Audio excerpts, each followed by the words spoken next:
Hi welcome to Bihar result dot net. Student, जैसा कि आप हेडिंग से स्पष्ट रूप से समझ पा रहे होंगे कि पेपर लीक के लिए बदनाम प्रिंटिंग प्रेस को मिला था प्रश्न पत्र छपाई का ठेका, यानी चोर के हाथ में ही ताले की चाबी दे दी गई थी।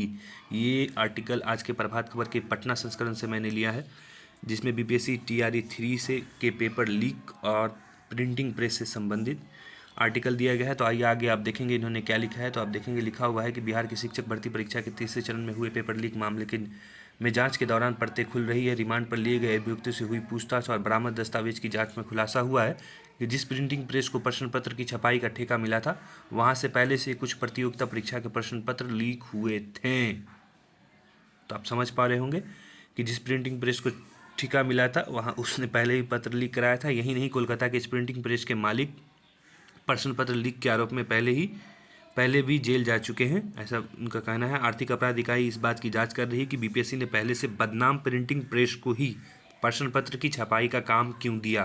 आयोग को पहले से इसकी जानकारी थी या नहीं थी, ये चूक किस स्तर पर है ये देखना होगा। साथ ही आप देख रहे हैं कि लिखा हुआ है कि फरार आरोपी की तलाश कर रही है एसआईटी शिक्षक नियुक्ति प्रतियोगिता परीक्षा के प्रश्न पत्र लीक मामले में ईओयू ने विशेष टीम जांच यानी एसआईटी जो गठित की है में फरार चल रहे आरोपी को भी तलाश कर रही है। इसके लिए शनिवार को भी कई स्थानों पर छापेमारी की गई है। जांच टीम ने हजारीबाग से गिरफ्तार किए गए कांड के 2 आरोपी शिवम और अनिकेत को भी रिमांड पर लेकर पूछताछ की है। इस पूछताछ में इकाई को कई अहम जानकारी हाथ लगी है। इसको देखते हुए जल्द कुछ अन्य अभियुक्तों को रिमांड पर लिया जा सकता है। तो जिस तरह से आप समझ पा रहे होंगे कि अभी पूरा मामला जो है ईओयू और जो है अन्य आदमी जिस तरह से आप देख पा रहे होंगे कि ये ईओयू की जांच में स्पष्ट रूप से आ रहा है कि करप्ट प्रिंटिंग प्रेस को ही क्वेश्चन पेपर प्रिंट करने की जिम्मेदारी सौंपी गई थी। ये बहुत दुखद विषय है। उम्मीद है कि बीपीएससी को इस बात की जानकारी न हो। हालांकि अगर इस जानकारी के बावजूद बीपीएससी ने उसको दिया होगा तो ये बिहार और बिहार के छात्रों के लिए बहुत दुखद विषय रहेगा।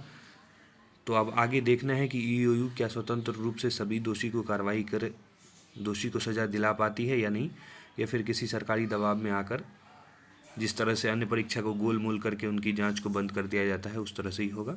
और देखना है बीपीएससी अपनी क्रेडिबिलिटी में कितना बचाने में कितना ईओयू का सहयोग करता है। तो हमारी ओर से आप सभी को all the best. Thanks for watching. Stay connected to Bihar result dot net.